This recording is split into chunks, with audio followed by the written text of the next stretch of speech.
The ballroom shimmered with gold and glass.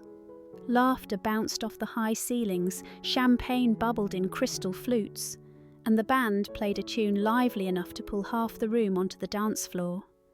It was the kind of company gala that looked perfect from the outside, the kind that made everyone forget for a night about spreadsheets and deadlines. But in the far corner, away from the glow of the chandeliers, sat a girl who didn't belong to the noise. Emma was only 11, her small frame tucked into a wheelchair that seemed too big for her. She wore a pale blue dress, satin and soft, the kind a child should twirl in if only her legs could follow her wishes. Her hands rested stiffly in her lap, fingers twisting at the edge of the fabric. People passed by, carrying plates of hors d'oeuvres and glasses of wine, their conversations swirling around her like a tide that never touched the shore. No one meant to be cruel.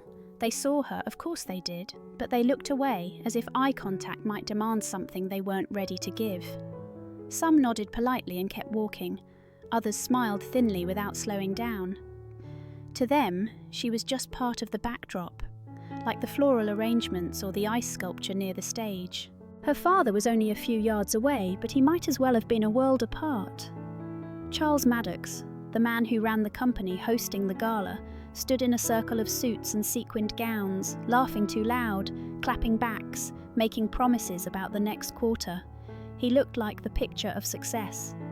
But behind him, his daughter sat in silence, her eyes fixed on the swirl of dancers she could not join. The music swelled.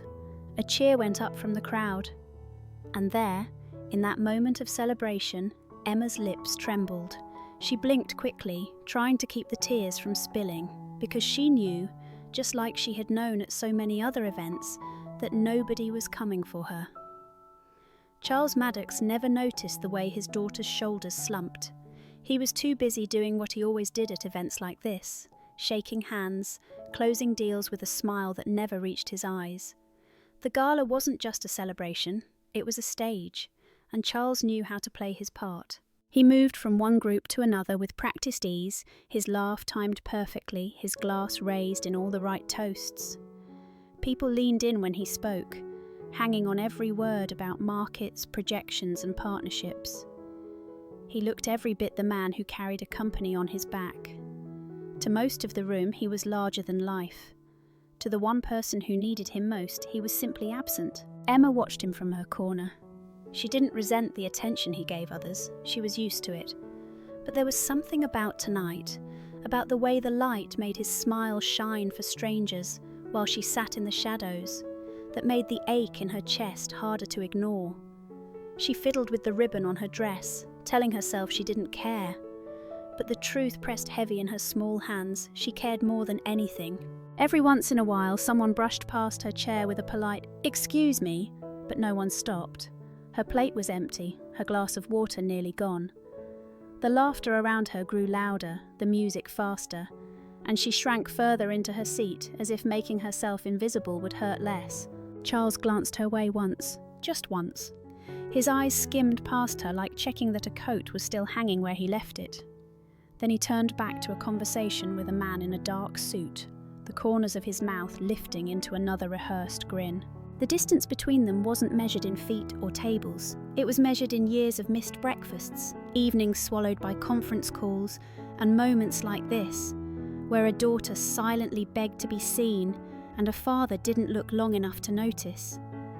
Near the back of the ballroom, Daniel stood by the service door, a crisp black jacket marking him as one of the drivers hired for the night. His job was simple: wait until the last guest was ready to leave, then pull the car around. Most nights he blended into the background, invisible like the staff always were at these glittering events. But Daniel had never been good at ignoring people, not after everything he had lived through. He noticed her before anyone else did, the girl in the wheelchair sitting too still, too quiet for a room that pulsed with music. She wasn't watching the stage, not really. She was watching the people. Watching and shrinking, as though each laugh and each dance step reminded her that she wasn't part of it. Daniel had seen that look before. He'd seen it in hospitals, in waiting rooms, in the eyes of fellow veterans who carried invisible wounds. It was the look of someone pretending they were fine because admitting otherwise felt like a burden. And seeing it on a child, it tugged at something deep in his chest. He shifted his weight, debating with himself. This wasn't his place. He was just a driver. But then the band struck up another lively song, and a crowd gathered on the dance floor, leaving her even more alone in that corner. The thought of turning away felt wrong, almost cruel. Across the room, his daughter was with one of the caterers, sipping a soda through a straw, her eyes darting curiously around the party. Ella was 13, old enough to notice when things weren't right. She followed his gaze, then frowned when she spotted the girl in the wheelchair. "Dad," she whispered, tugging at his sleeve, "why is she sitting there all by herself?" The question landed heavier than she knew. Daniel exhaled, the decision already made for him. He gave his daughter a small nod, then stepped away from the wall, crossing the polished floor toward the little girl no one else seemed to see. Daniel slowed his steps as he reached her corner, not wanting to startle her. Up close, he could see the way her hands fidgeted with the ribbon of her dress, the way her eyes darted toward the dance floor and quickly away again, as if it hurt to look too long. He crouched slightly so he wasn't towering above her. His voice was gentle, the kind you use when you don't want a child to feel small. "Hey there," he said softly. "Mind if I sit for a minute? These shoes weren't made for standing all night." Emma blinked, surprised anyone had spoken to her at all. She hesitated, then gave the faintest shrug. It was enough. Daniel eased himself into the chair beside her. "I'm Daniel," he offered, "and this is my daughter, Ella." Ella stepped forward, holding her soda cup with both hands. Her nerves showed in the way she shifted her weight, but she smiled anyway. "I like your dress," she said quickly, her cheeks turning pink. "The colour's really pretty." Emma's hand brushed over the skirt as if to remind herself it was still there. "Thanks," she whispered, her voice thin but real. "It's supposed to match the decorations." Daniel caught the tremor in her words, the way she tried to sound casual when it was anything but. He nodded slowly. "You know, when I was about your age, I hated these kinds of parties. Everyone looked like they were having the best time, and I just wanted to disappear. Do you ever feel like that?" Her eyes widened at the question, then softened. She gave the smallest nod. "All the time," she admitted. It was only a few words, but to her, it was more than she'd said to anyone all evening. And in that moment, something shifted. The invisible wall around her cracked, just enough to let someone else step inside. For the first time that night, Emma's voice had filled the empty space around her, and Daniel could see her shoulders ease just a little. Ella was already chattering about how she once tripped carrying a tray of sodas at a school dance, making Emma laugh under her breath. It was a soft laugh, but it was real.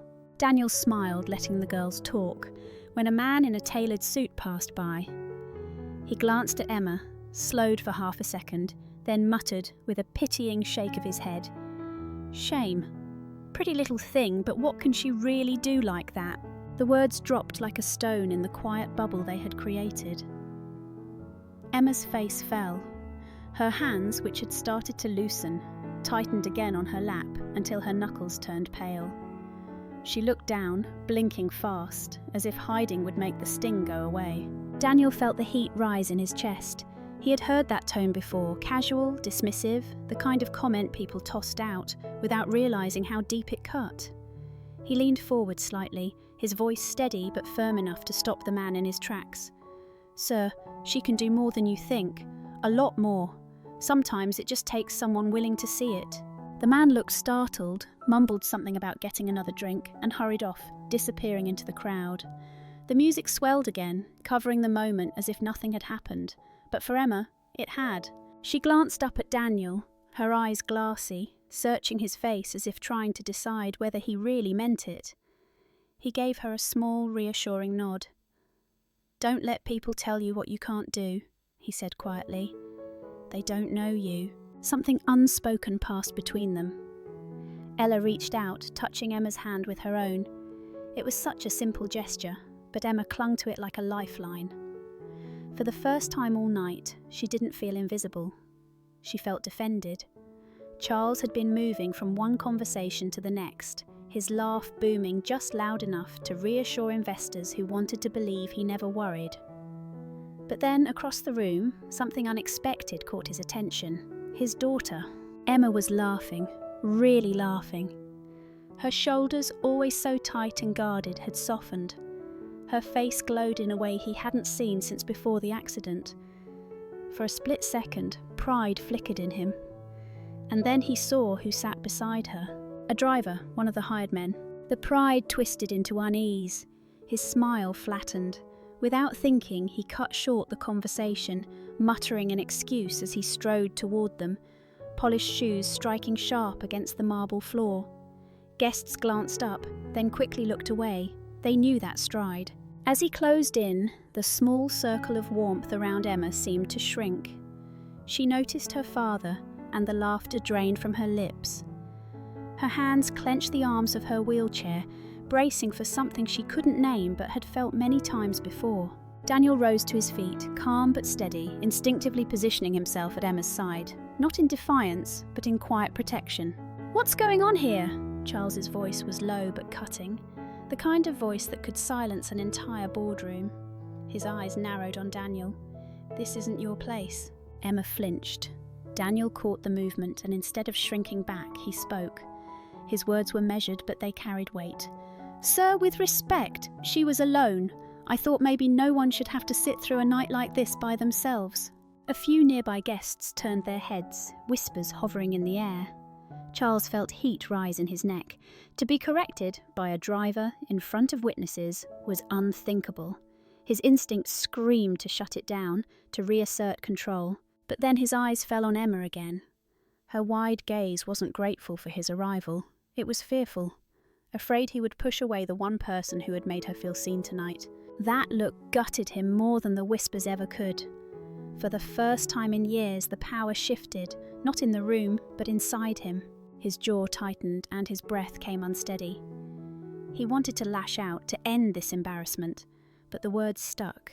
Instead, he forced out two that tasted foreign on his tongue. "Thank you." The crowd's curiosity broke as quickly as it formed. People turned back to their drinks, the music swelled, and the gala went on. But for Emma, for Daniel, and for Charles, the moment lingered like a crack of light breaking through a long closed door. The silence stretched longer than it should have. Charles stood there, towering over the driver, his jaw locked tight, his polished image threatening to crack. Every instinct told him to assert control, to remind this man of the lines that weren't meant to be crossed. That was how he handled boardrooms. That was how he handled life. But then his eyes landed on Emma. She hadn't said a word, but her face said enough. Her lips pressed together as if she were holding back a plea. Her hands gripping the arms of her wheelchair like she was bracing for something she couldn't stop. He had seen that look before, on patients in hospitals, on colleagues cornered in negotiations. It was the look of someone waiting for disappointment they knew was coming. And suddenly the words Charles had prepared, sharp, cutting, dismissive, stuck in his throat. Daniel didn't move. He wasn't defensive, wasn't smug. He simply stood there, steady as stone, his voice quiet enough that only Charles and Emma could hear. "Sir, I'll step back if you'd like. But I just want you to know she has a laugh that could fill this whole room. She deserves to use it." Emma's cheeks flushed pink, her eyes darting down in embarrassment. But there was something else too, something fragile, like hope straining not to break. Charles felt an unfamiliar weight in his chest, heavier than any business deal, heavier than any mistake he'd ever made in front of a crowd. For the first time that night, he saw his daughter not as a responsibility he carried, not as an accessory to polish his image, but as a little girl who was starving for the simplest thing: his presence. He swallowed hard, straightened his shoulders, and gave the smallest nod. "Thank you," he muttered. The words were barely audible, but they were real. Daniel inclined his head respectfully, then eased back, giving father and daughter the space they hadn't shared in years. Emma looked up at her father, uncertain. She didn't know whether to expect frustration or kindness. And Charles, caught between the man he had always been and the father he still had the chance to become, stood quietly, realizing the choice was his to make. The morning after the gala, Charles did something unusual. He cancelled his first 2 meetings. His assistant was baffled, his phone buzzed with reminders he ignored, but he had made up his mind. He knocked gently on Emma's bedroom door, not with the brisk tap of a man checking a box, but with the hesitation of someone unsure if he'd be welcome. She was by the window when he walked in, her wheelchair angled toward the morning light. A book lay open in her lap, though her eyes weren't on the pages. When she saw him, surprise flickered across her face. It wasn't often he appeared in her doorway without a nurse or a schedule leading the way. "Good morning," he said, his voice quieter than usual. "I was thinking, maybe we could get breakfast together, just you and me." Emma blinked, caught off guard. For a second she wondered if she had imagined it. Her father, the man who always had another call to take, another deal to chase, was asking her to share something as simple as pancakes? She nodded, a little too quickly, afraid he might change his mind. Okay. They went to a small diner a few blocks from their apartment, the kind of place Charles had never bothered with before.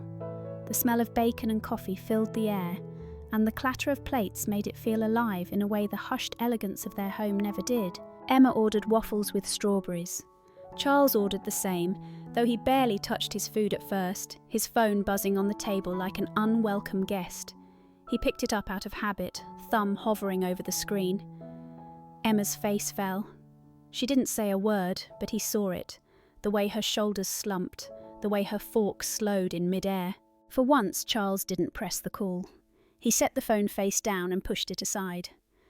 "So," he tried, awkwardly clearing his throat, "what's your book about?" Emma blinked again, this time in disbelief. He was asking her about her book. Her book. She straightened a little, her voice careful but hopeful. "It's about a girl who finds a secret garden," she said softly, "and how it changes the way she sees the world." Charles leaned forward, elbows on the table, really listening. And as Emma's words filled the space between them, he realised how long it had been since he'd heard her speak with that kind of light in her eyes. It wasn't perfect. He still fumbled, still caught himself glancing at the phone more than once. But it was a start.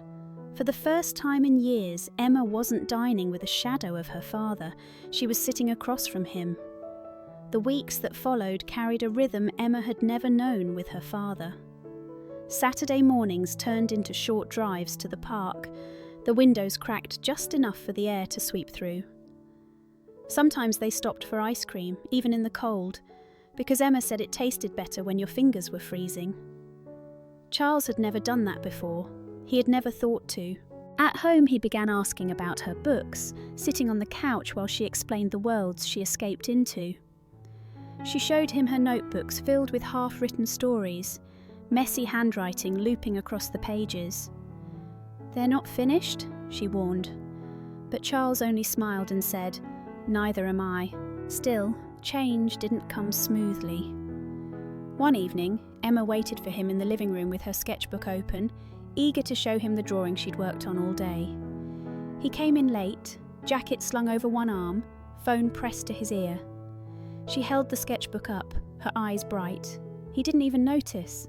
The call dragged on. Emma's hand lowered, the page folding against her lap. The spark in her eyes dimmed, replaced by something she knew too well, disappointment. By the time Charles hung up, she had wheeled herself halfway to her room. "Emma!" he called after her, guilt flooding in at once. She stopped but didn't turn around. He crossed the room and crouched down, lowering his voice. "I messed up, didn't I?" She glanced back, her lips pressed tight. "You always say you'll listen, then work calls and you forget." The words cut deeper than any boardroom critique ever had. Charles sat back, swallowing hard. For years he had chosen deals over dinners, meetings over moments. And now, standing in his own home, he realised one more call could cost him the only thing he couldn't replace. He put his phone on the table, far from reach, and tapped the sketchbook still in her lap. "Show me," he said softly. "This time, I'm here." Emma searched his face, waiting to see if he meant it. Slowly, she turned the page open again. The drawing was of a garden, filled with vines and flowers, a gate just beginning to open. Charles traced the lines with his eyes, seeing not just the picture but the patience and heart behind it. "That's beautiful," he whispered, and for once the praise wasn't polite or distracted. It was real. Emma smiled, small but steady, and in that moment she believed him. Spring had finally arrived. The kind of spring where the park fills with families, kids chasing kites, and the air smells faintly of cut grass. Charles spread a blanket under a tree near the lake, a basket at his side, and Emma beside him in her chair. She was sketching, her curls catching the sunlight while he poured lemonade into paper cups. It was nothing grand, just sandwiches, fruit, and a quiet afternoon. But to Emma it was everything. Her father was here, not half present with a buzzing phone, not hiding behind a smile for strangers. Here, in this moment, he was simply Dad. Emma looked up from her sketchbook, her voice soft but steady. "You really are different now." Charles's throat tightened. "Different how?" She smiled, the kind that belonged to a child who finally felt safe. "You're here." The words hit harder than any deal he'd ever closed. He reached over and took her hand, promising quietly, "I'm not leaving again. Not this time." Later that week, in his office late at night, Charles sat down with pen and paper. Not a typed memo, not a dictated note, a letter. He wrote slowly, each word heavier than ink. "Daniel, you stepped in when no one else did, not even me. You reminded me that my daughter needed more than money or appearances. She needed me. I can never repay that, but I can promise I won't forget it. Thank you. Charles." He sealed the envelope himself. Across town, in a modest apartment, Daniel opened the letter at his kitchen table. His daughter, Ella, leaned over his shoulder, curious. "Who's it from?" she asked. Daniel read the words silently, then folded the paper with care. His eyes softened, a small smile tugging at the corner of his mouth. Just someone who finally remembered what matters. Ella grinned, slipping her arm through his. "I like that we were part of it." Daniel nodded. "So do I." Back at the park, Emma sketched a garden gate in her notebook, wide open, sunlight pouring through. For the first time in years, she believed the gate wasn't just on paper. Because the greatest change hadn't come from wealth or power, it had come from one simple choice, to be there. The greatest gift we can give those we love is not wealth or status, but our presence. Being truly there can heal more than we realise. Thank you for staying with this story until the very end. I'm truly grateful for your time and presence here. If the message touched you, please don't forget to like this video and subscribe to Rain Inside for more heartfelt stories. I look forward to seeing you again on the next one.